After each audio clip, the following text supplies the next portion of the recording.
Déjà, j'aimerais rappeler ici que ce qui est rapporté sont les faits à distinguer de la responsabilité de nos institutions. C'est-à-dire, nous vous rendons les faits de cette tournée qui a eu lieu au niveau national et international. Ces rapports d'information à 4 parties. La première, elle est introductive. Elle va nous présenter les contextes, les objectifs, la méthodologie, la composition. C'est vrai que je vais les résumer, on ne saura pas lire in extenso. La deuxième partie est consacrée au déroulement, les déroulements de ces consultations. Dans ces déroulements, nous avons une partie qui a été effectuée localement, donc sur le plan national.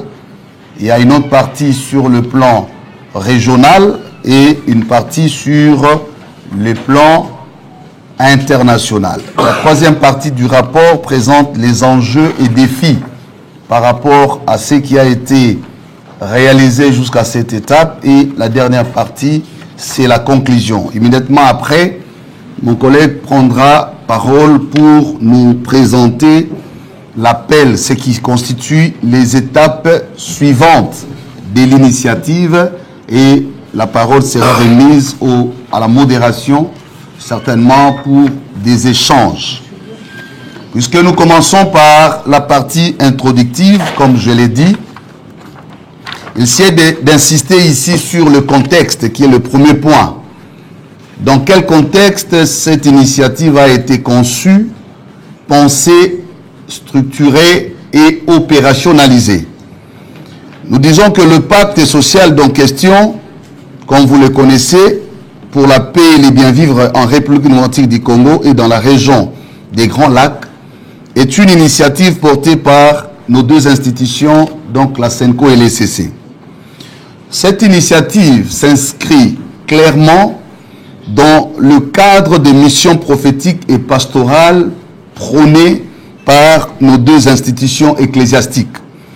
Et cela vise à promouvoir la paix durable et le bien-vivre ensemble. Le premier élément ici, dans les contextes, c'est d'insister sur le fait que l'origine de cette initiative, ce sont nos missions pastorales et prophétiques, ce qui lui donne tout le caractère d'autonomie et de sa souveraineté dans le sens de légitimité, dans le sens où c'est une initiative qui n'est née pas de la volonté des hommes, mais qui rentre dans notre mission traditionnelle.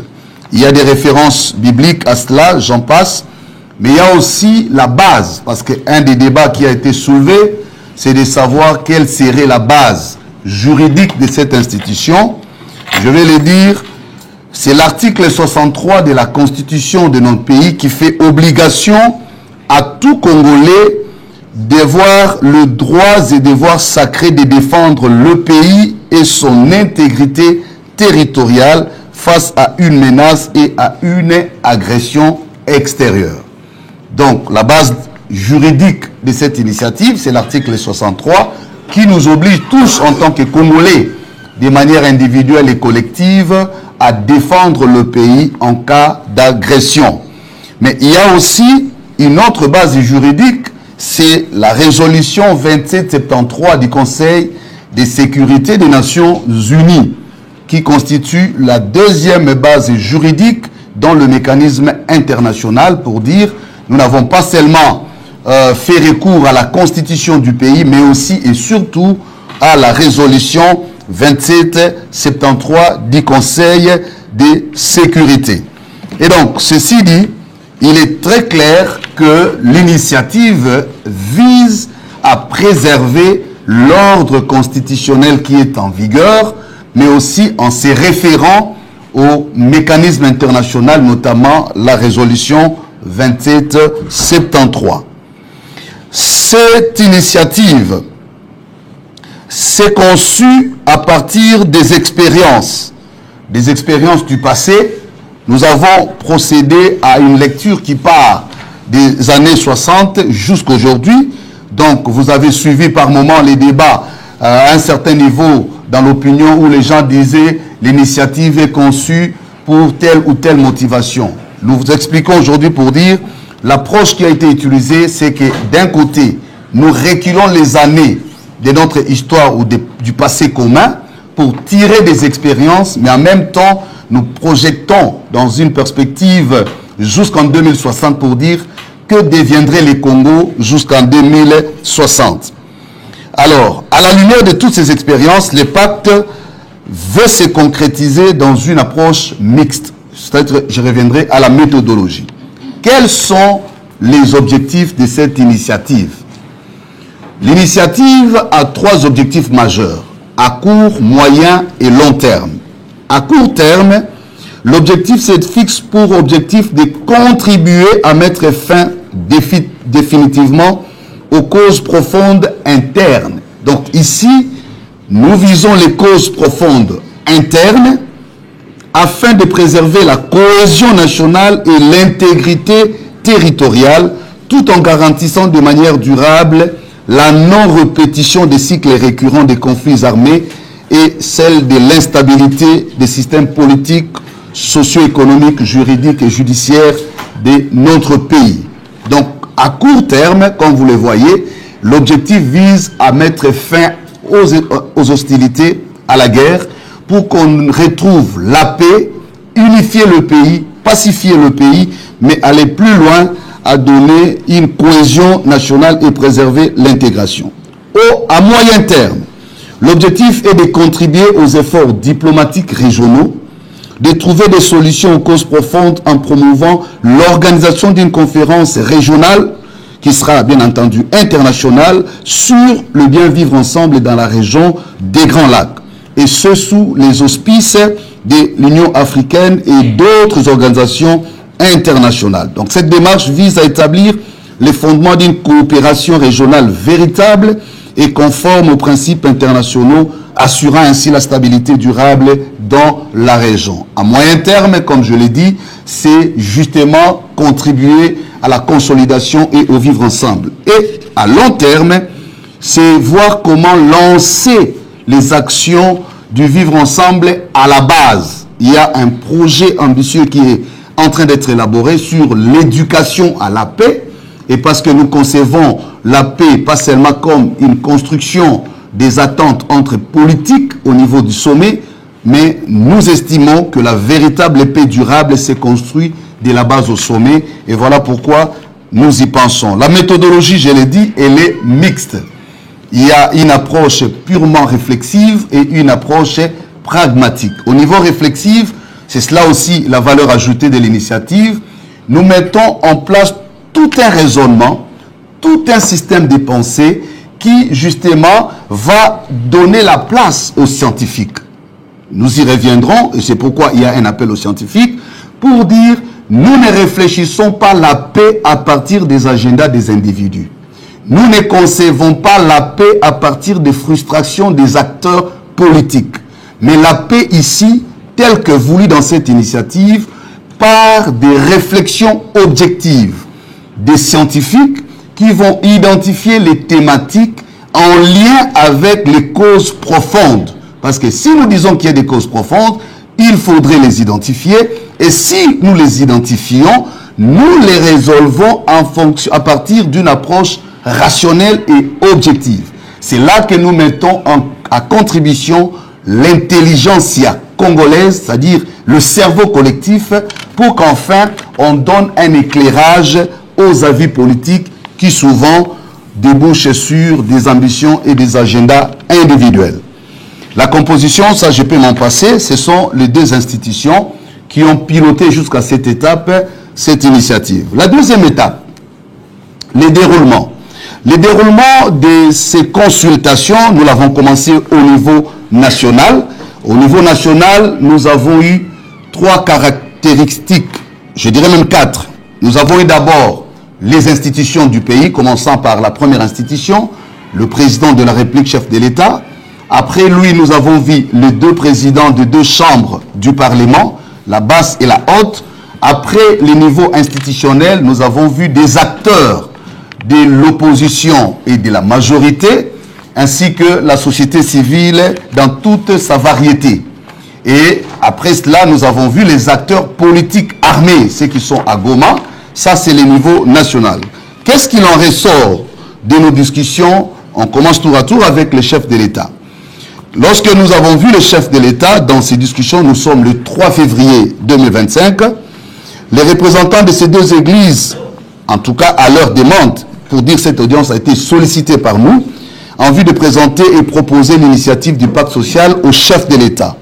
L'entretien a permis un échange de vues constructif sur la situation sécuritaire, politique et diplomatique préoccupante, particulièrement après la prise de la ville de Goma. Les discussions ont abordé les dimensions internes, régionales et internationales de la crise, ainsi que la place et la valeur ajoutée de l'initiative ecclésiastique dans les contextes global. L'accent a été mis sur la nécessité de renforcer l'unité nationale et la cohésion sociale considérée comme les fondements essentiels de toute solution durable. L'approche inclusive et complémentaire aux processus régionaux en cours a été jugée pertinente, de même que la contribution potentielle de cette initiative. À l'issue de cette rencontre avec le chef de l'État qui avait accordé une attention soutenue à la présentation des deux églises, avait apprécié l'initiative jusqu'à la qualifier de louable et nécessaire au regard du contexte qui est le nôtre. Je rappelle ici, nous l'avons vu le 3 février, figurez-vous, c'est après la chute de la ville de Goma, Goma qui est tombée le 26 janvier, et donc vous voyez dans quel état nous étions. Le 15 décembre, il y a eu échec de la rencontre entre le président Kagame et le président Tshisekedi à Luanda, et donc c'est tous les contours du contexte qui a fait que l'initiative, à juste titre, soit appréciée. Après cela, nous avons vu les deux présidents des deux chambres. À leur tour, ils ont apprécié l'initiative en formulant quelques recommandations. Mais les résumés de ces deux entretiens, tour à tour, tournaient également sur la nécessité de consolider la cohésion nationale. Nous pouvons ici tirer comme conclusion de ces échanges avec les niveaux institutionnels l'intérêt que nous avons tous accordé de consolider la cohésion nationale et de préserver l'intégrité territoriale. Et logiquement, tous ces acteurs ont estimé que l'approche proposée par les églises pouvait mieux contribuer à l'atteinte de ces résultats. Au niveau des acteurs politiques, nous avons, comme je l'ai dit, consulté les acteurs de l'Union sacrée que nous n'avons pas voulu nommer ici, mais il y a des acteurs au niveau des chefs de partis politiques, au niveau des députés et des sénateurs, au niveau même des gouverneurs et des autres députés provinciaux qui ont été consultés pour le camp de la majorité. Avec eux, il ressort une sorte de cahier des charges. Dans toutes les discussions, ils ont formulé des recommandations, entre autres, le retrait de l'AFC M23 de Goma, de Bukavu et des autres zones contrôlées, ainsi que le démantèlement des administrations parallèles qui ont été mises en place par l'AFC M23. Deuxième élément qui ressortait de leur discussion, c'est qu'ils demandaient le respect du cessez-le-feu conformément à la résolution 2773 du Conseil de sécurité à laquelle je fais allusion, et surtout insister sur le retrait des forces qui vient en soutien au groupe M23. Et la dernière recommandation, c'est qu'ils ont insisté sur la condamnation publique et officielle de l'agression et de l'occupation du territoire national par les forces rwandaises, ainsi que le retrait total et sans condition des troupes de M23 sur le sol congolais. Voilà un peu le résumé des revendications qui ont été ressorties de tous ces entretiens, ces consultations avec le camp de la majorité au pouvoir. Quand nous arrivons chez les opposants, toujours dans la ville de Kinshasa, ici au niveau national, comme je l'ai dit, on a vu plusieurs courants de l'opposition, s'il faudrait, pour ne pas les citer, en tout cas, le principal figure de l'opposition que vous connaissez. À l'issue de ces discussions avec eux, eux aussi ont formulé des cahiers de charges. La médiation, les CC, la SENCO, le travail que nous avons fait, c'est de faire les recoupements pour dégager le point de convergence de chaque groupe, pour dire des points qui s'est répétés dans leurs différentes revendications, comme nous l'avons fait avec le camp de la majorité. Alors, par ces recoupements, il y a les éléments qui ressortent des revendications de l'opposition non armée. Nous avons la faiblesse des processus électoraux. Ils ont beaucoup insisté sur le processus électoral de 2023 qu'ils ont critiqué. Deuxièmement, ils ont critiqué la gouvernance, la gouvernance du pays par rapport à l'environnement, avec tout ce qui va avec les questions de gestion, de corruption. Troisièmement, ils ont parlé du rôle de la justice qui traque les opposants, où beaucoup se trouvent aujourd'hui en exil. Quatrièmement, ils ont parlé de l'absence de consensus politique et rationnel dans plusieurs processus de réforme, on s'est compris la tentative de changer la Constitution. Rappelez-vous que les débats qui étaient en cette période-là, quand on consultait, c'était sur la Constitution. Et donc, beaucoup revenaient également sur ces débats-là de changer la Constitution. Il y a eu aussi le point en lien avec la signature de certains engagements et contrats avec le pays de manière bilatérale ou multilatérale. Et puis, on parlait des situations d'insécurité, pas seulement à l'Est, ils ont parlé de l'Ouest, ils ont parlé des tensions communautaires. Voilà un peu le résumé de ce qui se présente comme les revendications de l'opposition non armée. Au niveau de la société civile, nous avons également tour à tour consulté la société civile dans les thématiques gouvernance démocratique, élections, les femmes, les jeunes, les mouvements citoyens. Nous avons consulté les prix Nobel, parce que nous avons quand même l'honneur d'avoir un prix Nobel de la paix dans notre pays. Nous avons consulté les religieux, les autorités traditionnelles et même les mouvements syndicaux. Donc, c'est pour dire qu'il y a un échantillon important et représentatif qui a été consulté, tant ici à Kinshasa qu'en province et même au niveau extérieur.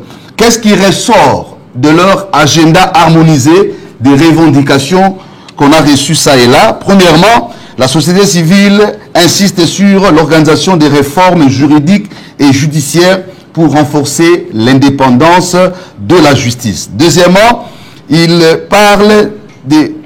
demande l'organisation urgente des réformes électorales pour permettre d'élever l'option sur la CENI en vue de préserver les processus électoraux de 2028, donc les processus à venir. Ici, c'est l'avis des experts électoraux qui ont été consultés. Troisièmement, il y a renforcer le mécanisme de protection des défenseurs des droits de l'homme et ceux qui travaillent au niveau des opinions publiques. Renforcer le mécanisme participatif des femmes dans toutes les échelles de décision, des jeunes et des personnes vivant avec handicap, et ce, à tous les niveaux. Cinquièmement, c'est faire application du rôle des confessions religieuses dans l'organisation de notre pays. Ça, c'était l'avis des confessions religieuses consultées. Au niveau des chefs des autorités traditionnelles, et elles ont beaucoup insisté sur leur rôle, alors qu'il est clairement garanti par la Constitution. Renforcer les mécanismes juridiques, finaliser le processus de justice transitionnelle en RDC, valoriser la place et la contribution des scientifiques, ainsi que le rôle des mouvements et des jeunes.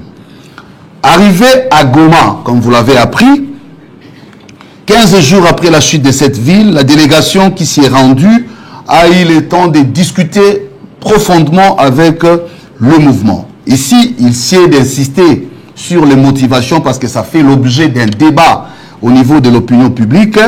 Qu'est-ce qui a motivé la délégation à se rendre à Goma? Première raison, c'est qu'il fallait s'enquérir de la situation des droits de l'homme après les affrontements armés. Je pense que nous avons tous suivi ce qui ressortait ça et là en termes des rapports des violations des droits de l'homme. Deuxièmement, il fallait aller négocier les couloirs, l'ouverture du couloir humanitaire, parce que tout était fermé et il y avait des cris de détresse. Je rappelle ici qu'à ces jours, nos institutions sont présentes dans ces zones occupées et faisons un monitoring hebdomadaire mensuel sur la situation des droits de l'homme et des questions humanitaires. Ici, il faut le dire, c'est près de 7 millions de déplacés aujourd'hui et donc il fallait voir ces questions. Troisièmement, comprendre les revendications de l'AFC M23 parce qu'au cours de nos discussions avec le chef de l'État, nous avions suggéré l'importance d'écouter séparément les M23, AFC M23 du Rwanda. Donc il fallait séparer les deux agendas parce que nous avons estimé que cette approche allait être plus efficace. Si nous voulons avoir un dialogue national inclusif et efficace, il était intéressant, c'est cela notre avis jusqu'à aujourd'hui, de séparer l'agenda Goma de l'agenda Kigali. Exprimer, ça c'est la quatrième raison, les refus des deux églises à toute intention de balkaniser le pays. C'était pour nous l'occasion d'aller apporter ces messages directement à la source et la dernière intention, c'était d'aller partager le pacte social comme proposition de sortie de crise. À l'issue des discussions de plus de 4 heures du temps avec le mouvement M23, nous avons recueilli de leur part une sorte de cahier des charges qui ressort le 5 ou 6 points importants. Le premier point, ils disent, s'ils ont pris les armes, et c'est pourquoi ils exigent une voix attentive des autorités, c'est parce qu'il y a absence de l'État dans certaines zones du pays et cela favorise l'émergence des groupes armés et fait croître l'insécurité dans ces zones. Deuxièmement, ils sont revenus sur la question électorale de 2023 pour dire qu'il y a eu ce chaos électoral qui met aujourd'hui en débat ou remet en question la légitimité de l'institution. C'est leur avis. Troisièmement, ils ont parlé des questions de gouvernance en insistant sur tout ce qui est détournement, corruption. Quatrièmement, ils ont parlé des questions de justice qu'ils appelaient ou qui qualifient la traque des opposants et des autres voix, et surtout cette affaire de mettre à prix la tête de certains individus. Ils y sont revenus, et la tentative de changer la Constitution. Ils disent, ils agissaient sur fond de l'article 64 pour préserver l'ordre constitutionnel. Et la dernière question, c'est la question identitaire et la reconnaissance de leurs recommandations ou revendications qualifiées d'existentielles. Ils clôturaient leur présentation en disant leur combat était un combat existentiel. Ils mettent cette lutte pour exister parce que de part et d'autre, ils sont comme des apatrides, ils sont comme une communauté ignorée et donc ils recourent à ces forces. Ce sont les avis qu'ils ont donnés. Donc là, nous clôturons l'étape nationale comme je l'ai présenté, Kinshasa jusqu'à Goma, avec les acteurs non armés et armés. La deuxième étape a été l'étape régionale. Là, la délégation a tour à tour rencontré différents chefs d'État. Je ne sais pas rentrer dans le détail des entretiens avec les chefs d'État, mais ici, je voudrais juste rappeler en passant que nous avons vu successivement le président du Rwanda, le président du Kenya, le président du Congo-Brazzaville, le président de l'Ouganda, le président de l'Angola. Chaque président nous a accordé des audiences allant de 3 heures et plus, ça dépendait du contexte, mais ce qui converge ici, après les discussions avec ces chefs d'État, c'est le fait d'apprécier d'abord l'initiative des religieux.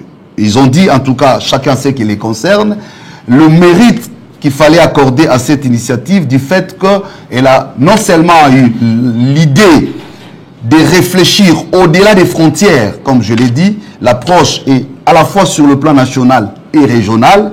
Tous ces chefs d'État ont dit, vous avez compris, non seulement les conséquences de la crise, mais aussi les causes profondes extérieures à la crise.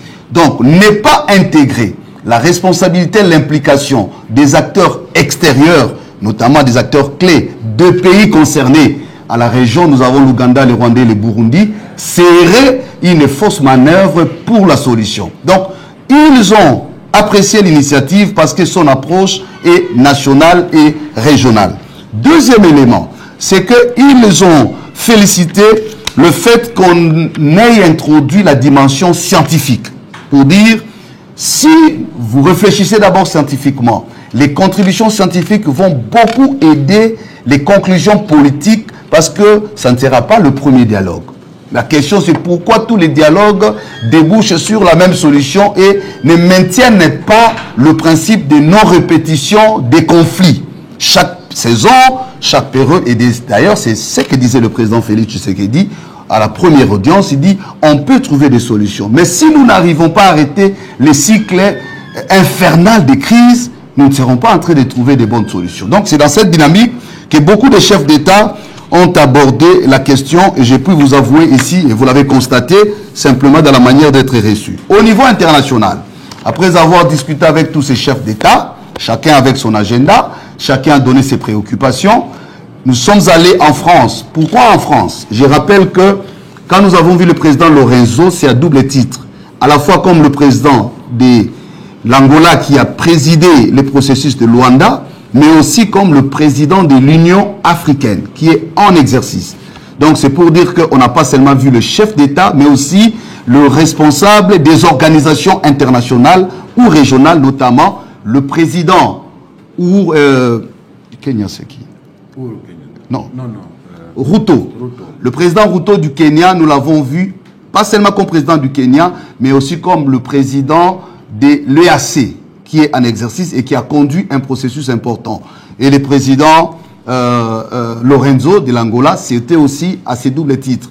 Nous avions manqué le rendez-vous avec le président du Zimbabwe qui préside à la SADC, simplement parce qu'il y a eu son agenda qui était difficile et il y avait des questions liées à la santé et tout le reste. Donc voilà, l'idée c'est qu'on a vu aussi les organisations régionales. La France, à la fois comme pays, mais aussi comme pays permanent du Conseil de sécurité qu'on appelle le P5.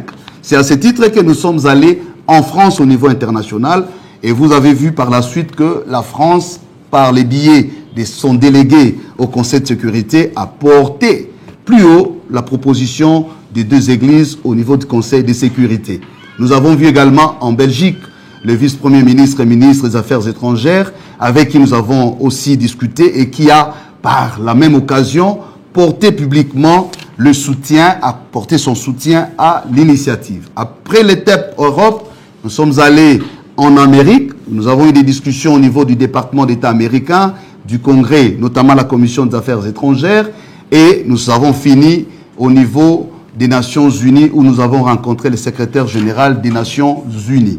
Toutes les discussions à ces niveaux ont convergé dans la même direction.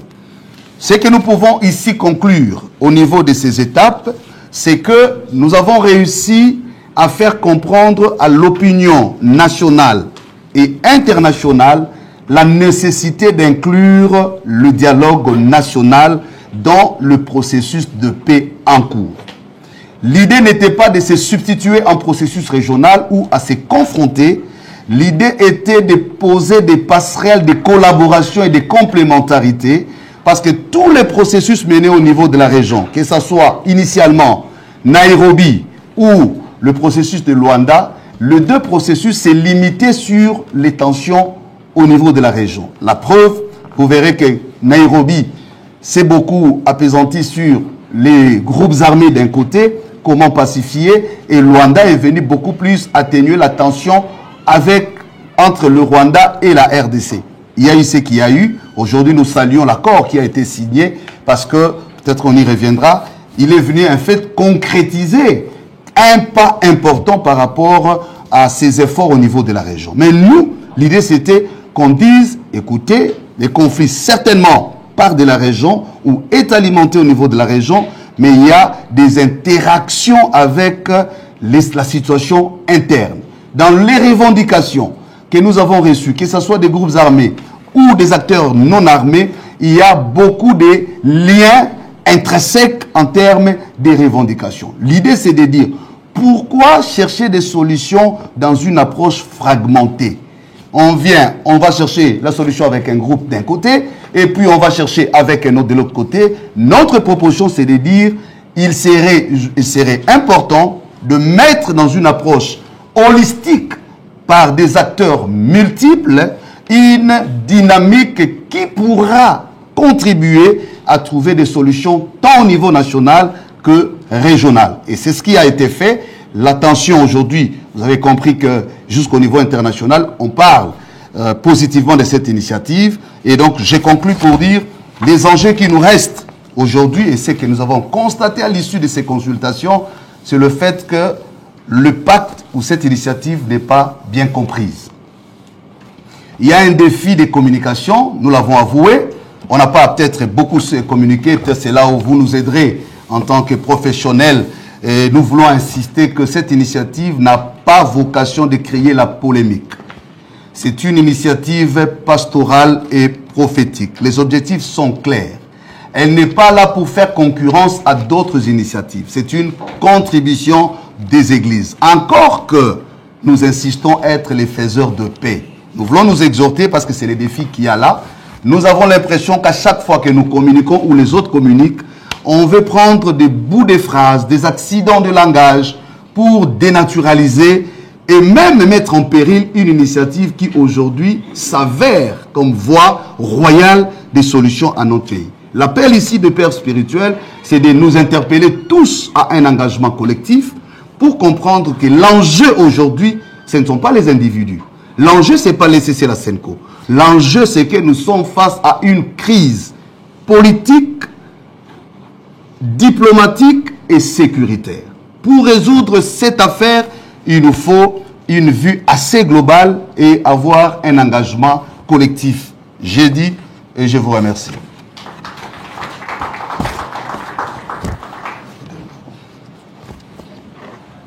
Je vous donne ça.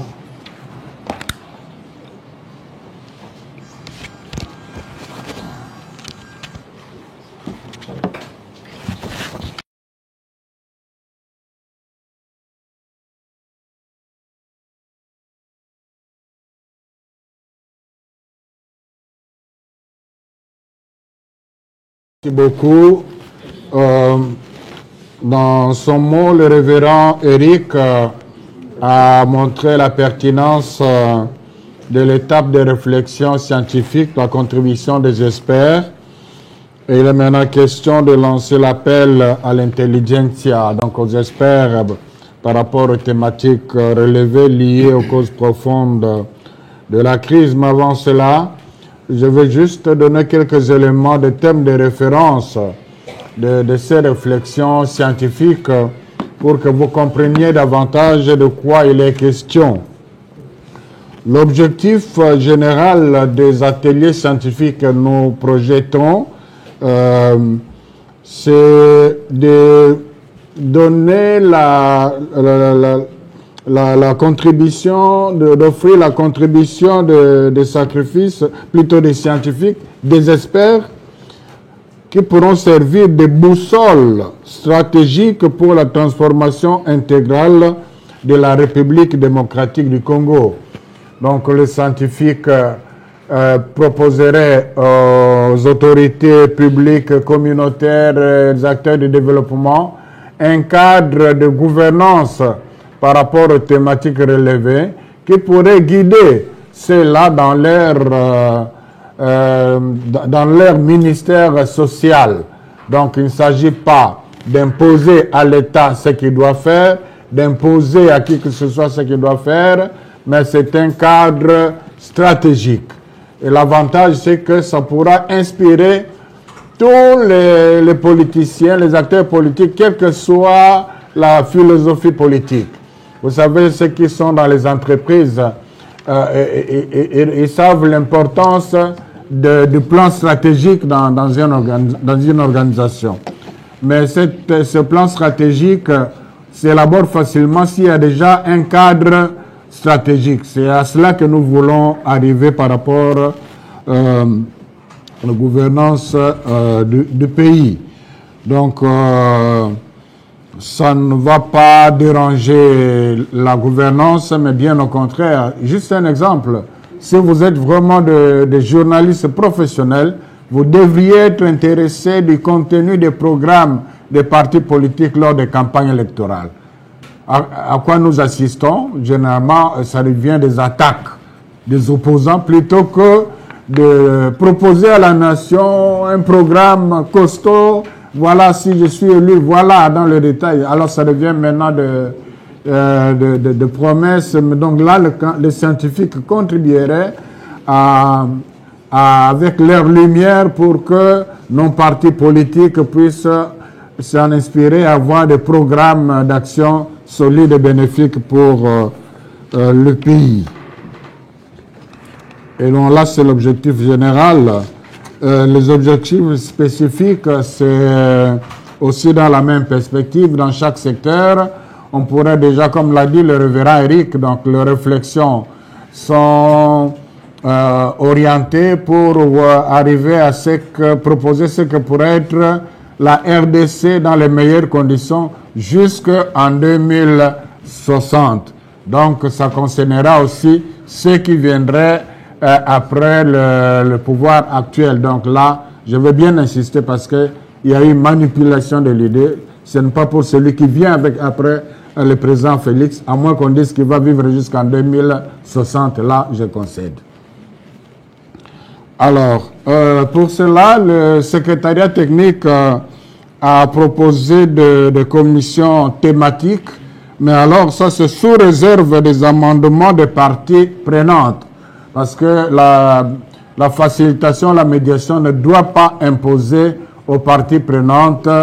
Bien sûr, c'est une initiative des deux églises, mais nous voulons proposer ces thématiques qui pourraient éventuellement être enrichies et amendées par les parties prenantes. C'est très important. Il s'agit de la commission Défense nationale et sécurité régionale, commission politique institutionnelle et diplomatique, commission cohésion nationale et bonne entente intercommunautaire, commission justice et paix, commission vivre ensemble transfrontalier. Donc, c'est à titre indicatif, au fait, les scientifiques qui vont réfléchir pourront aussi amener leur input pour améliorer davantage. Le profil des experts à titre sommaire cherché dans l'élaboration pour ce forum scientifique doit posséder des compétences sectorielles tant avérées qu'adaptées aux enjeux stratégiques opérationnels. Voici les principaux profils recherchés. Spécialiste en civisme et éthique de la gouvernance, spécialiste en planification stratégique, vous aurez le contenu dans le texte, expert sectoriel, c'est-à-dire éducation, santé, sécurité, intégrité territoriale, infrastructure de base, télécommunications, nouvelles technologies, etc. Économiste et analyste financier, spécialiste en développement durable, consultant en gestion de projets,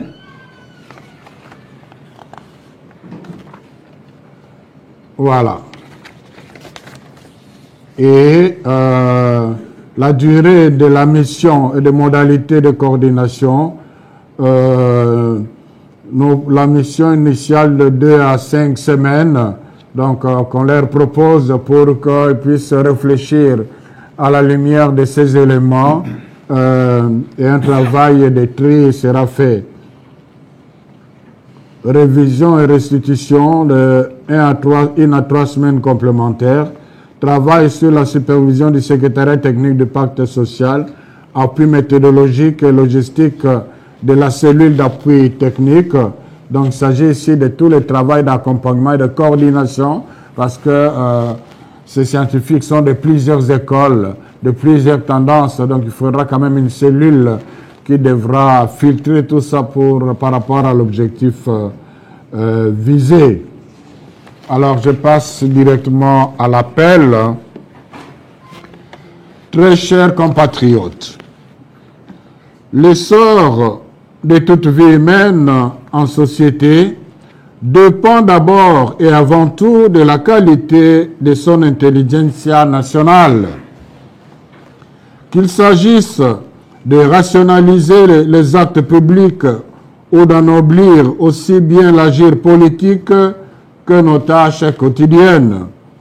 Qu'il s'agisse de renforcer la conscience civique ou de répandre les vertus morales et sociales de la bonne citoyenneté, qu'il s'agisse de faire face à l'impératif du perfectionnement incessant des intelligences amélioratives des conditions matérielles de vie dans le pays. Sans l'implication dynamique et décisive de cette couche sociale primaire qu'on appelle intelligentsia nationale, point de salut pour tout destin national. Cette intelligentsia, cette matière grise patriotique, ce sont ces hommes, ces femmes et ces jeunes qui exercent des métiers impliquant du travail scientifique, technique ou informatique, à savoir les universitaires, les chercheurs, les penseurs, les littéraires, les ingénieurs, les médecins, les enseignants, les juristes, les capitaines d'industrie, les entrepreneurs, les artistes, etc. Alors, professionnels expérimentés, savants et sachants congolais, réveillez-vous, levez-vous et manifestez-vous. Le pacte social pour la paix et le bien vivre ensemble a besoin de vos savoirs, de vos savoir-faire et de vos savoir-être. Vos deux églises, la CENCO et l'ECC, vous prient d'envoyer vos contributions scientifiques et techniques en prévision de la tenue des ateliers citoyens de la nation, où il sera question de concevoir, élaborer et fournir des feuilles de route stratégiques et pratiques du redressement intégral accéléré de notre pays. Universitaires, chercheurs, penseurs, littéraires, ingénieurs, médecins, enseignants, juristes, capitaines d'industrie, entrepreneurs, artistes, etc., vous êtes sollicités à accepter patriotiquement de relever le défi de la production des outils politiques, économiques, sociaux, juridiques, culturels, infrastructurels et géostratégiques de la construction de la paix et du bien vivre ensemble dans notre pays et dans la région des Grands Lacs. Très chers compatriotes, experts et spécialistes, le dialogue scientifique a été placé au cœur de l'initiative du pacte social pour la paix et le bien vivre ensemble parce que le Congo que nous devons construire ensemble d'ici à l'horizon 2060, année du centenaire de l'indépendance nationale, exige de l'agir politique comme du comportement citoyen en général, des attitudes et postures intègres, expertes et techniques. Par conséquent, vous, spécialistes, experts et professionnels expérimentés, vous qui êtes intéressés, nous vous invitons à envoyer dès à présent vos contributions selon les trois rubriques ci-après. Les causes profondes de la crise identifiées, d'une part, d'autre part, les solutions concrètes pour sortir de la dite crise sous forme de recommandations ou orientations claires, pratiques et pragmatiques et holistiques adaptées à chaque secteur, à chaque territoire, à chaque province, et enfin, un calendrier précis de mise en œuvre de solutions, de recommandations ou des orientations préconisées. Voilà pourquoi il paraît nécessaire que ces contributions citoyennes stratégiques soient accompagnées par quelques éléments d'identité scientifique de chaque expert ou spécialiste contributeur. Il s'agit notamment d'un bref curriculum vitae, d'une déclaration motivée spécifiant ou décrivant votre champ d'expertise et de spécialisation ou encore votre domaine de recherche. D'un mot attestant votre volonté de figurer dans l'annuaire des spécialistes et experts congolais que cette initiative compte rendre publique après les travaux des ateliers citoyens de la nation. Tout document justifiant des années d'expérience dans les champs d'expertise ou de spécialisation et facultativement toute publication scientifique inhérente à votre champ d'expertise ou de spécialisation. Chers compatriotes, experts spécialistes au pays comme à l'étranger, au travers de cette étape de renaissance intellectuelle nationale de l'initiative Pacte social, la Conférence épiscopale nationale du Congo et l'Église du Christ au Congo demandent à l'Éternel de donner à chacun et à chacune de vous la force d'offrir à notre nation si meurtrie un moment de valorisation des savoirs, des sachants et des savants de notre patrie, la République démocratique du Congo. Mieux encore, une ultime opportunité de résilience intellectuelle collective radicale pour un tournant politique, économique, social, culturel et civique historique. Experts et spécialistes, professionnels, entrepreneurs expérimentés, universitaires et chercheurs, penseurs, ingénieurs, travaillons tous et toutes méthodiquement et résolument au salut du Congo, notre patrie. Envoyez patriotiquement vos contributions, inscrivez-vous, contactez-nous. Et ensemble, donnons à notre pays un pacte social pour notre paix et le bien vivre ensemble congolais. Je vous remercie.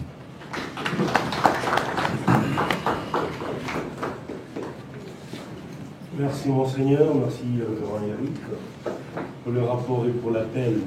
Chers amis, nous sommes au moment de l'échange.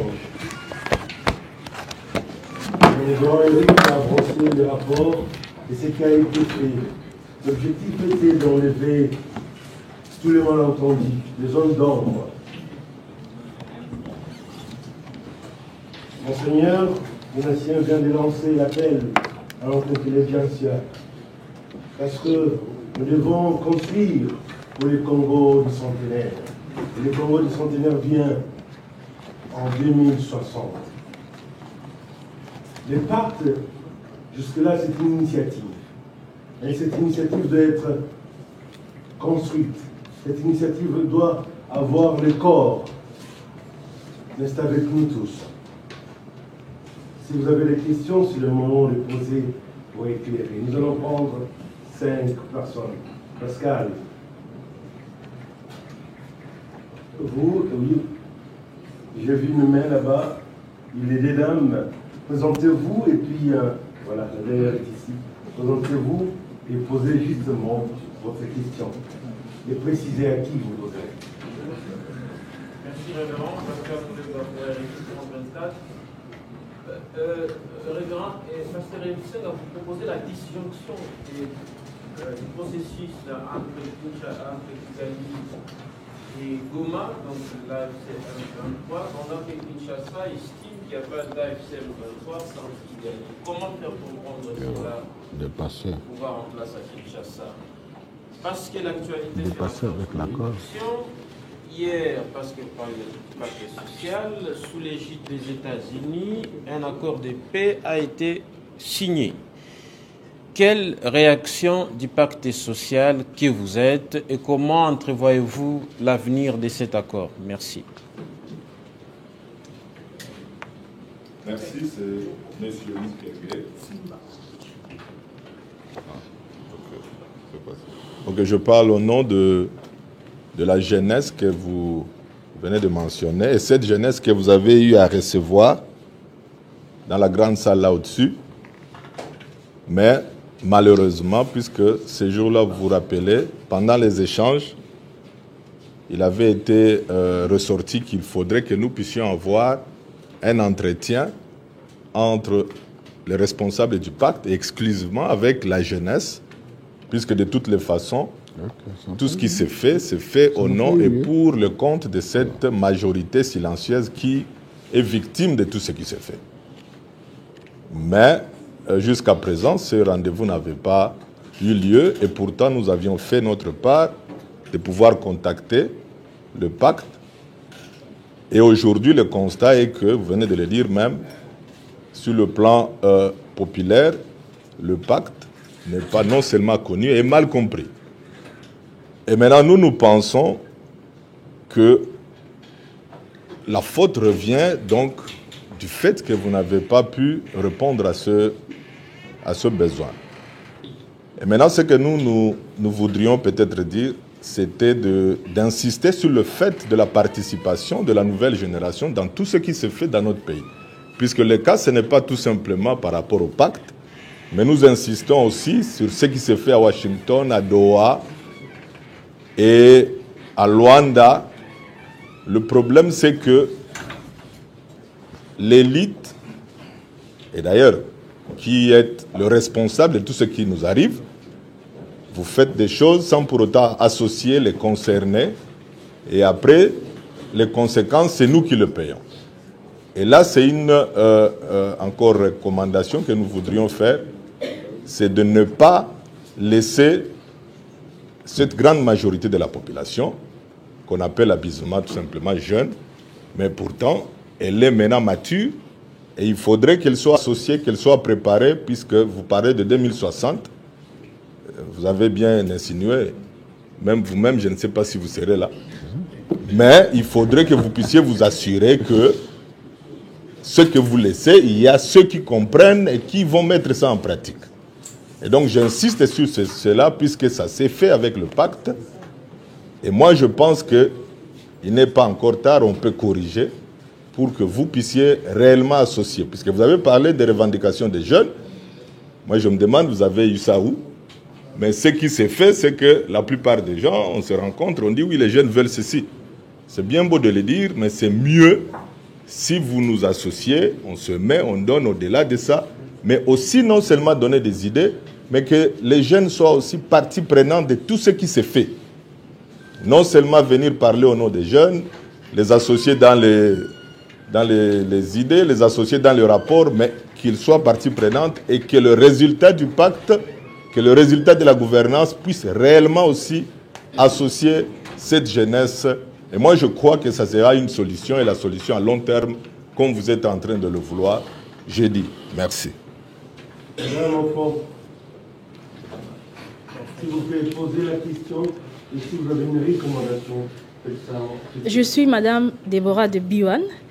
Ma question, en fait, les évêques ont rencontré les acteurs sociopolitiques qui leur ont certainement fait des recommandations qu'ils ont remis au chef de l'État. Alors, selon vous, qu'est-ce que le chef de l'État devrait prioriser pour la mise en œuvre de ce pacte? Oui, madame.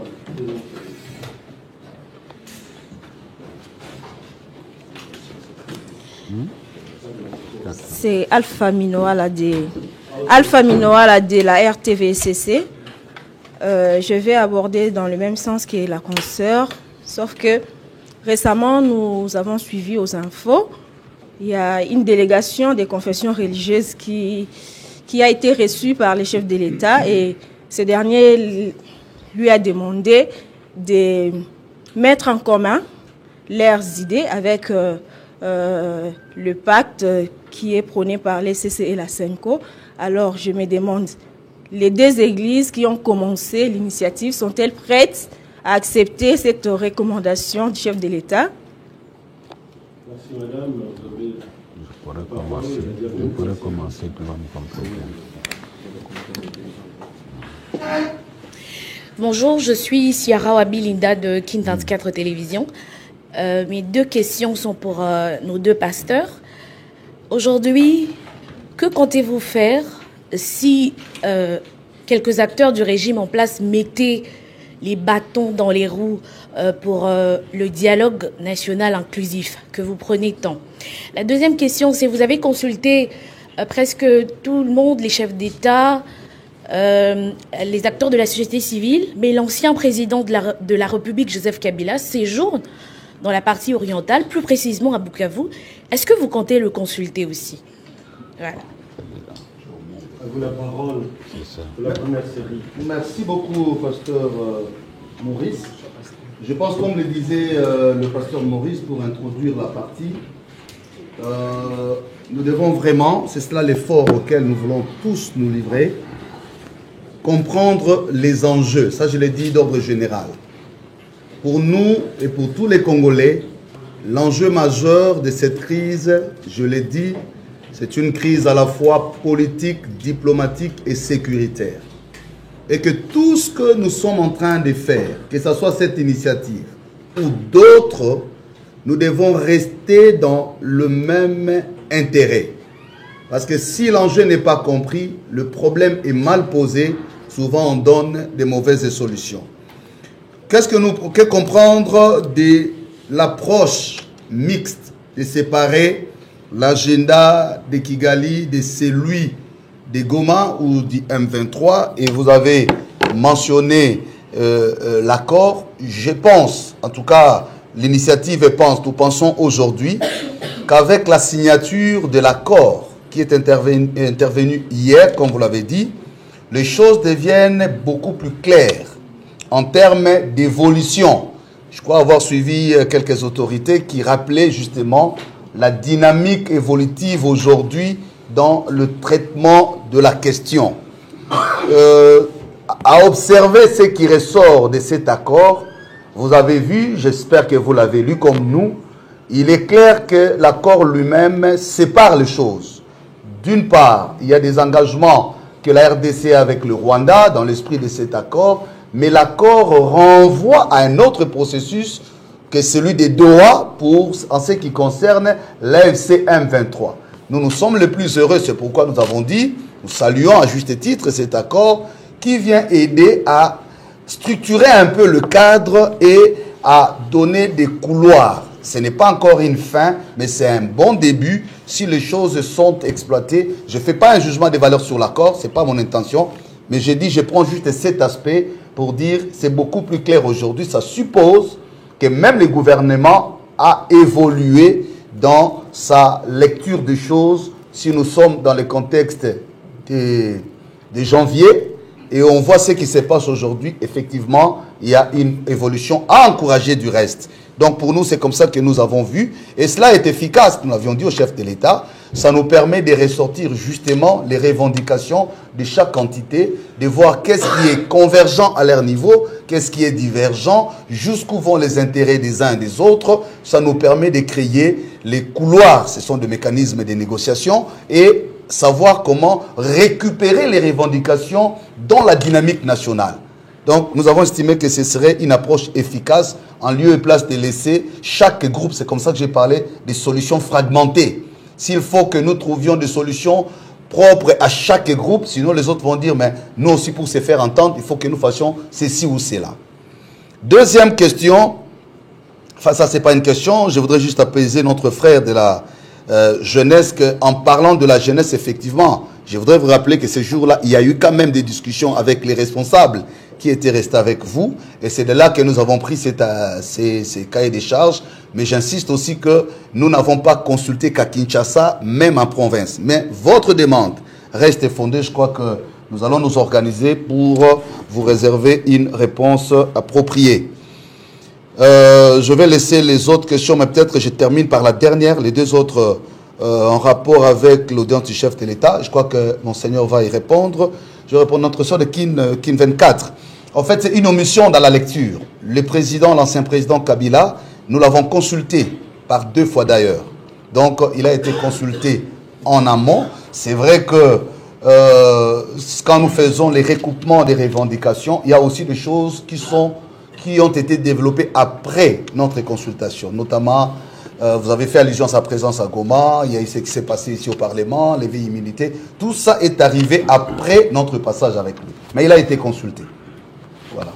Bon, avant de répondre à Biwan, j'ajouterai un petit commentaire à la première question. Je crois que cet accord doit positivement être salué parce que, comme a dit le révérend Eric, ça nous facilite les choses. Et puis, bon, moi, ça me fait plaisir parce que ça nous donne finalement raison. On a été critiqué quand on avait avancé la nécessité de parler avec tout le monde, y compris avec ceux qui ont pris les armes. On nous a traités de traîtres et je crois que maintenant que l'État congolais s'est engagé clairement dans cet accord-là, montre clairement que le père spirituel avait raison. Évidemment, nous, on envoyait d'abord les choses commencer par au niveau national et puis au niveau sous-régional.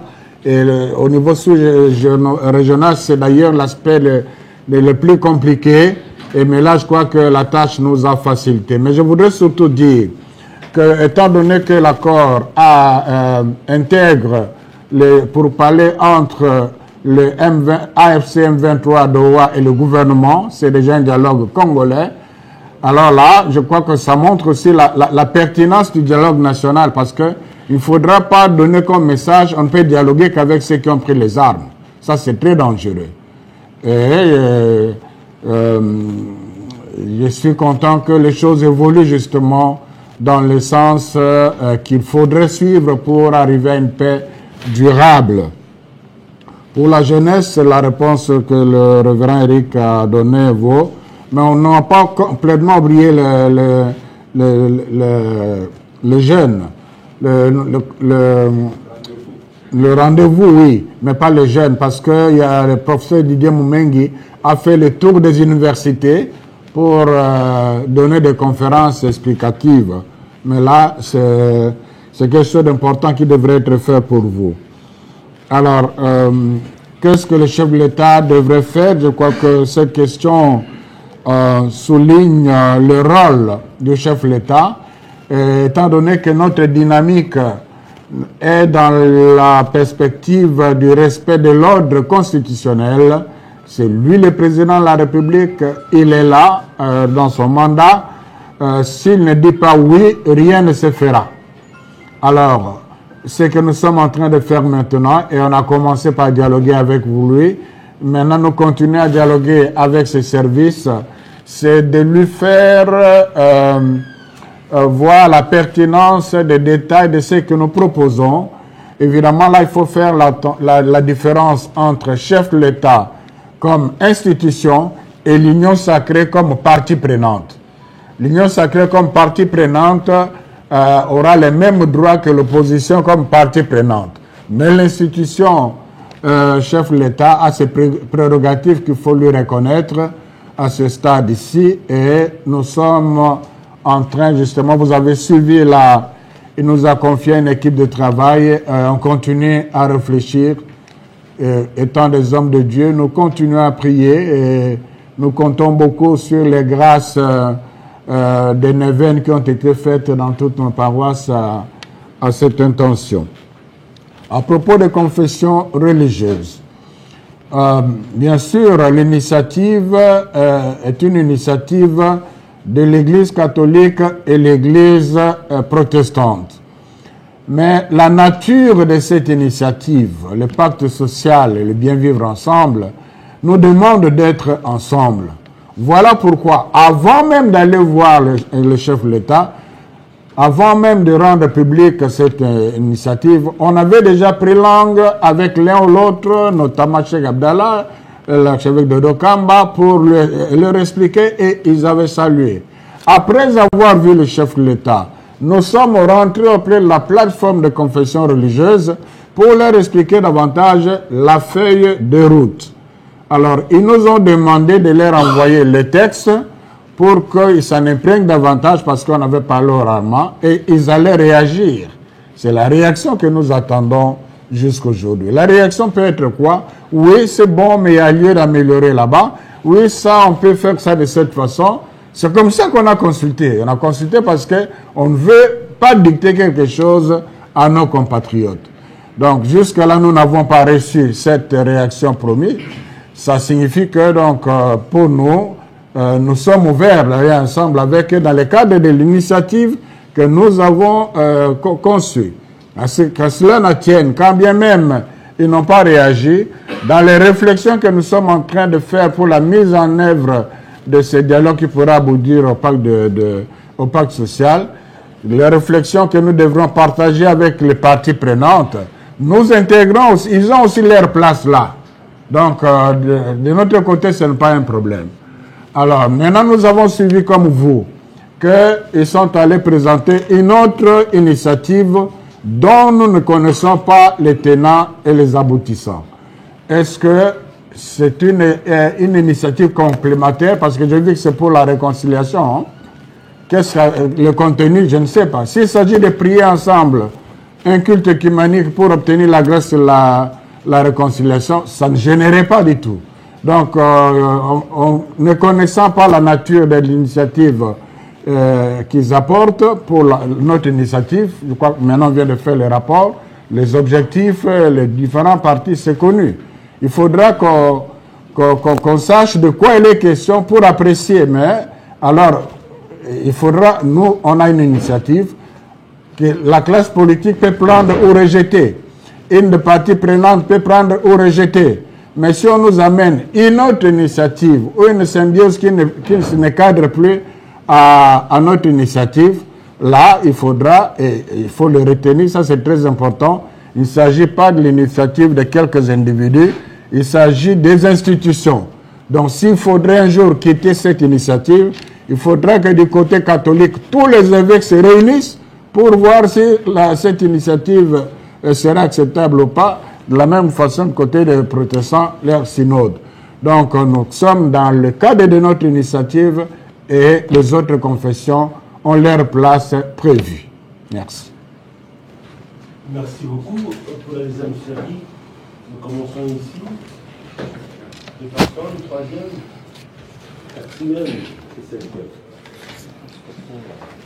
Je suis Clément Mwamba pour le compte des actualités.cd. J'aimerais savoir, ma première préoccupation, c'est celle de savoir, après votre rencontre avec les chefs de l'État, on aurait appris que le chef de l'État s'est montré favorable à l'initiative, mais il est contre la participation de certains leaders de l'opposition, notamment Joseph Kabila, Moïse Katumbi. Est-ce que vous pouvez affirmer cette version des faits-là? Et deuxième préoccupation, à quand les débuts des travaux avec l'équipe de la présidence telle que recommandée par le chef de l'État lors de la dernière rencontre? Et les travaux vont durer combien de temps? Merci. Merci beaucoup. Ange Allo qui pour le compte de sasastudio.net, après consultation et également après rencontre avec le chef de l'État, vous en tant que confession religieuse, quels sont les éléments concrets que vous trouvez essentiels pour la résolution de cette crise? Merci.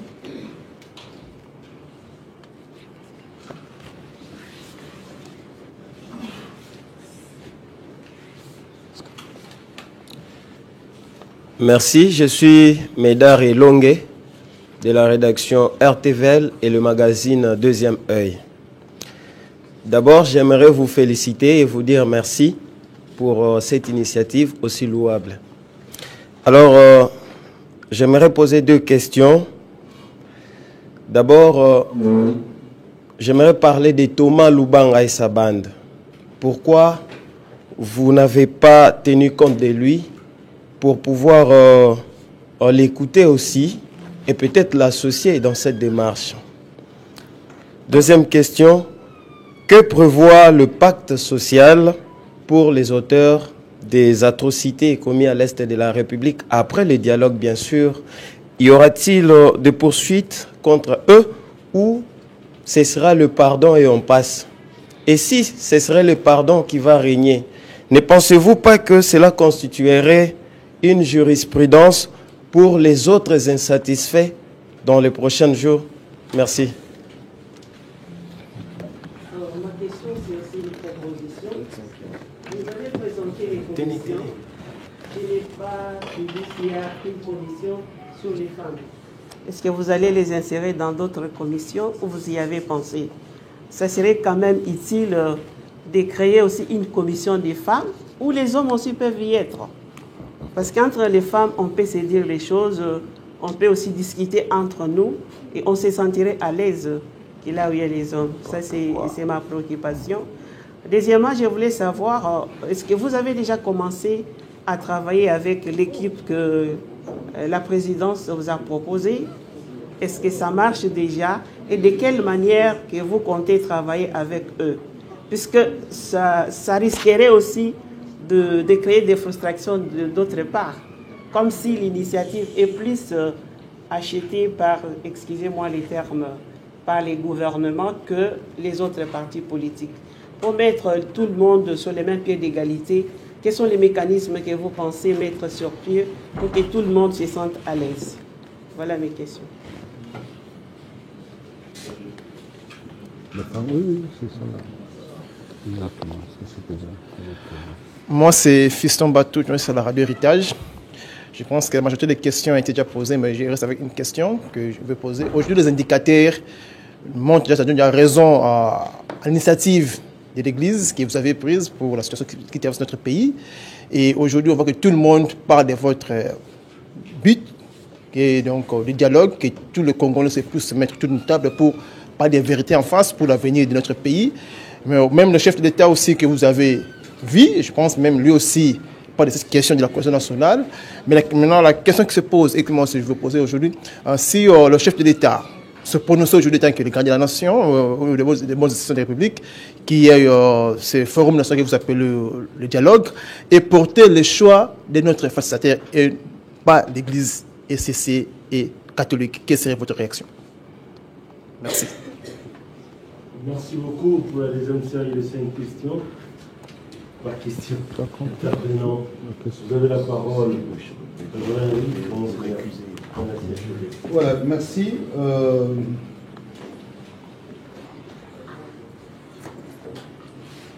Pour que je me rassure, la question de l'actualité, vous avez dit l'avis du chef de l'État contre les autres. Le chef de l'État a salué l'initiative. Oui. Et nous avons encouragé, mais il a refusé la participation des... Ah oui, des autres personnalités. Voilà. Exact. Je sens que la question est un peu transversale. À ce stade, nous voulons noter avec vous. Aujourd'hui, nous avons fait le rapport d'information de la première phase. C'est un devoir de redevabilité. Et ceci pour permettre à l'opinion publique de comprendre la pertinence, les forces, les difficultés, les enjeux. C'est ça qu'on doit d'abord retenir. C'est ça l'actualité. Maintenant, à cela, il y a une autre phase qui est en cours. C'est qu'on peut considérer les étapes suivantes de l'initiative. Et cette phase a été lancée à partir de l'audience nous accordée par le chef de l'État. Parce qu'il y avait 2 points. À la fois, lui présenter ses rapports avant de les rendre publics. C'est par respect à l'institution président. Avant de commencer, nous avions commencé par lui. Et on ne pouvait pas passer à une autre étape sans faire la même chose. Maintenant, pour le deuxième point, nous devons noter que les discussions sont en cours. Ici, on ne peut pas dévoiler déjà les éléments de discussion parce qu'un processus de paix est toujours complexe, pertinent et parfois long. Vous voyez ceux qui sont à Doha, ça fait combien de temps ils sont là? Donc on ne peut pas considérer les postures de négociation comme forcément bonne ou mauvaise foi. Donc ici, je voudrais vraiment que nous soyons apaisés. Ce n'est pas encore le moment de faire des jugements des valeurs sur un avis donné parce que nous nous en tenons à ce qui est officiel.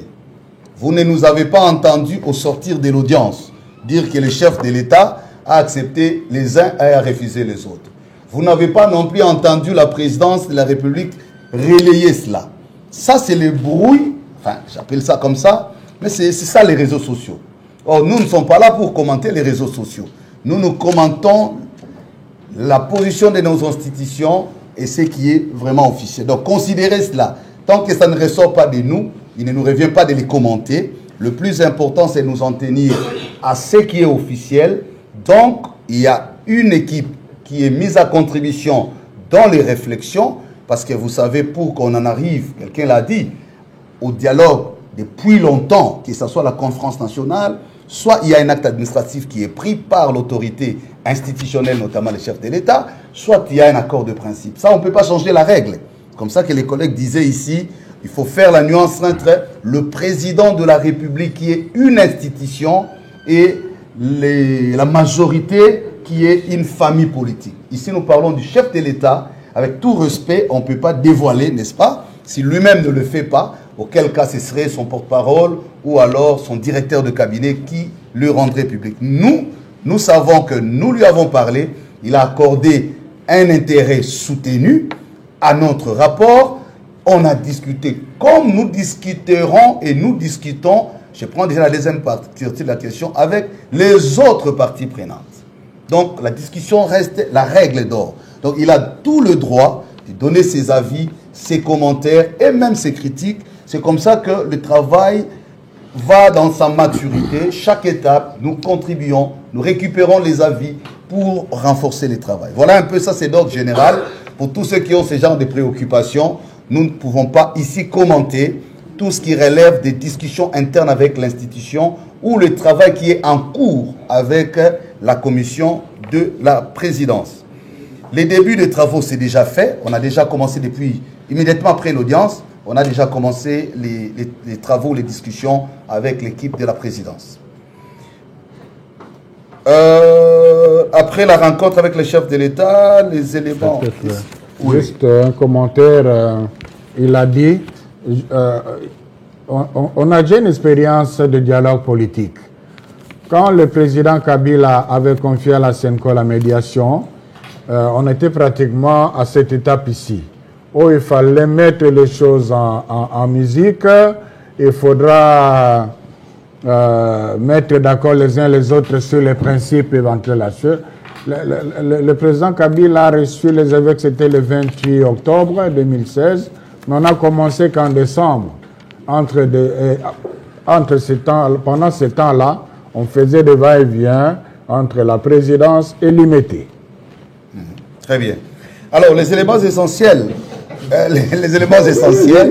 je pense qu'aujourd'hui, ce qui est plus important à cette étape, j'attire encore une fois notre attention, maintenant que nous discutons, nous parlons de ces sujets, nous ne devons pas perdre de vue qu'il y a un accord qui vient d'être signé.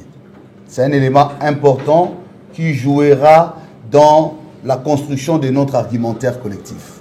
Il faut prendre cela en compte parce que beaucoup de questions soulevées ont déjà des réponses et ça c'est encore un autre débat. Mais en même temps, nous pensons qu'au-delà de tout, notre lecture, aujourd'hui, il faut vraiment la volonté politique de tous les acteurs. Parce que quand vous écoutez les postures des négociations, nous qui sommes un peu dans ce travail depuis des années, on sait que ça commence comme ça. Quelqu'un va vous dire, moi je vais discuter avec X, mais pas avec Y. Il faut considérer certaines choses comme des postures de négociation. Et c'est normal. C'est des droits. Le travail justement du médiateur, c'est de voir comment concilier les vues, dégager une feuille de route qui sera consensuellement raisonnable et acceptable. Et à partir de là, les choses vont se mettre en musique. C'est vrai qu'il y a des urgences, notamment les questions humanitaires. Nous ne voulons pas non plus. Et si les choses n'évoluent pas dans les bons sens, les églises, vous le savez, comment elles fonctionnent. Nous reviendrons par devant vous pour vous faire l'évolution. Ce n'est pas encore le moment. Nous restons optimistes, positifs. Nous sommes des hommes d'espérance. Nous prions, nous conseillons, nous écoutons parce que tout le monde veut la paix. Aujourd'hui, personne contredit ces schémas du dialogue national. C'est clair dans nos esprits. Tout le monde aujourd'hui parle de dialogue national. Maintenant, comment y arriver? Ça, c'est encore une autre paire de manches. Thomas Lubanga, nous l'avons rencontré. Peut-être qu'on n'a pas donné des détails parmi les acteurs rencontrés. Nous l'avons rencontré à Kampala, en TB. Avant qu'il prenne les armes. Voilà, avant qu'il ne lance son ISA. Mais il nous avait déjà fait part. Il a même donné son cahier des charges. Et nous avons, le père spirituel lui avait demandé d'attendre, mais il y a une autre dynamique, peut-être ce n'est pas encore le moment. C'est cela aussi l'intérêt pour nous d'insister sur le fait qu'il faut considérer tous les acteurs. C'est ça l'essence de votre question qui est pertinente. Parce que par moments, on a l'impression de singulariser la responsabilité des acteurs. Alors que nous qui sommes arrivés sur terrain, vous parlez de Thomas Lubanga, mais on parle de moins en moins de Wazalendo. On parle de moins en moins des autres groupes armés. C'est pourquoi l'essence du dialogue national, c'est prendre en compte toutes ces dimensions internes et qu'on trouve une solution qui va nous aider à arrêter ce cycle infernal des conflits. le pacte prévoit quoi? En question des crimes, je voudrais insister ici, comme Monseigneur l'a dit, les modérateurs là aussi souligné, le pacte n'existe pas encore. Le pacte est une initiative. Donc, nous n'avons pas de posture préalable pour dire, avant même les dialogues, voilà ce que serait la conclusion. Non, non, non, non. Notre rôle, c'est que nous avons pensé offrir un cadre réflexif et politique pour que le fils et les filles réfléchissent, mais nous estimons s'arrêter seulement sur la question de paix, gouvernement d'union nationale, on n'aura pas résolu les problèmes profondément. Qu'on aille au-delà de ces considérations pour trouver ce que nous appelons pacte social. Le reste, je laisse à Monseigneur, il va répondre. Merci. À la CRME, que soit rassuré que les femmes ne sont pas oubliées. Dans toutes les thématiques, il y aura des femmes. Même l'appel qui est lancé ici à l'intelligence, ce n'est pas lancé seulement pour des hommes. Il n'y a pas de problème propre aux femmes et de problème propre aux hommes dans ce cadre ici.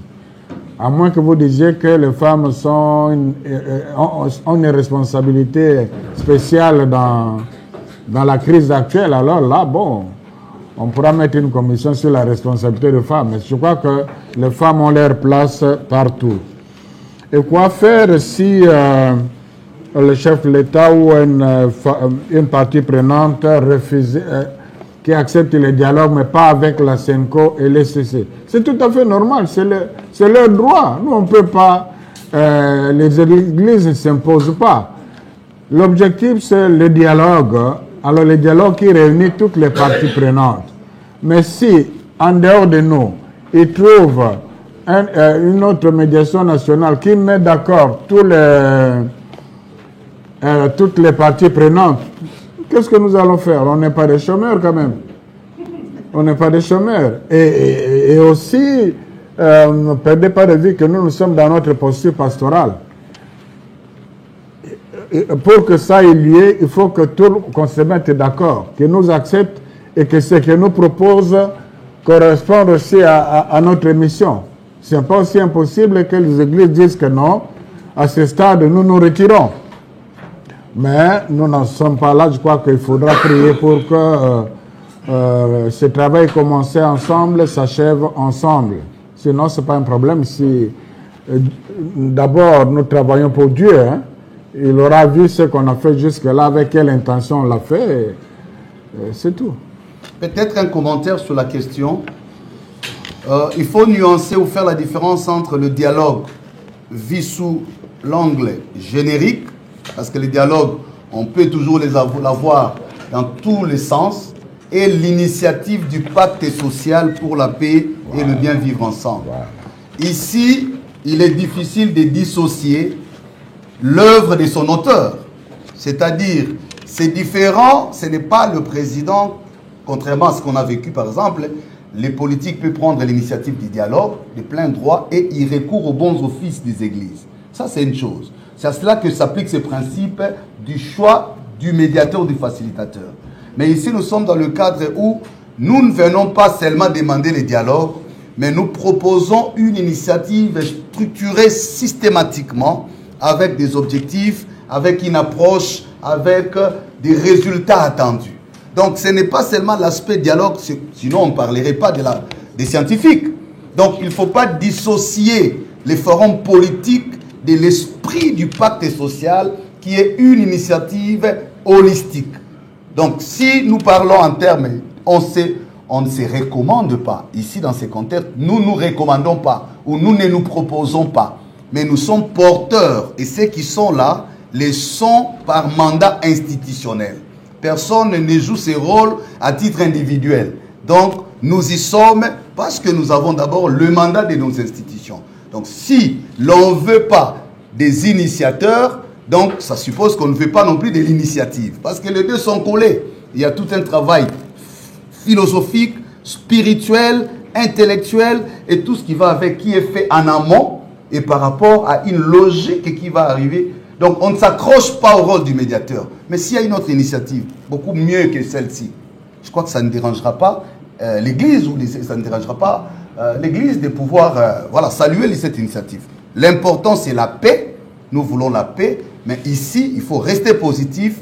Jusque-là, aucune partie n'a récusé l'initiative.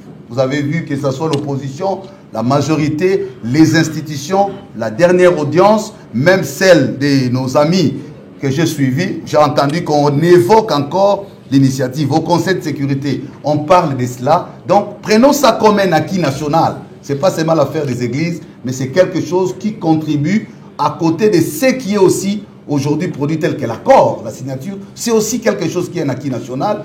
Mettons le tout ensemble, nous pouvons arriver à une solution. Chers amis, avant que quelqu'un ait une question qui n'a pas été soulevée, on peut lui accorder la parole, sinon on arrête. Nous voulons dire merci. Merci pour avoir dérangé votre week-end et venir échanger avec nous. Nous remercions aussi les orateurs pour le rapport et pour l'appel. Et avec Georges pour la prière. Nous sommes à la fin, mais notre compagnonnage continue. Que Dieu vous bénisse et allez dans la paix du Seigneur.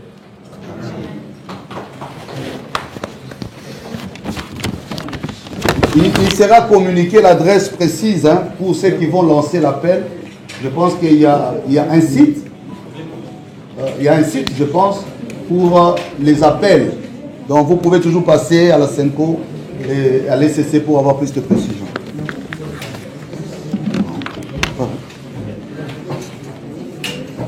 Est-ce qu'on a pris? Nous sommes arrivés à la fin de cette édition. Merci à vous de nous avoir suivis jusqu'ici. Si vous avez apprécié ces contenus, n'oubliez pas de vous abonner à notre chaîne, d'activer la cloche de notification pour ne rien manquer de nos prochaines vidéos. Likez et partagez cette vidéo. Pour toute question, préoccupation ou soutien de la chaîne, n'hésitez pas à nous contacter sur les plus 243 99 48 74 161. On se retrouve très prochainement. À bientôt.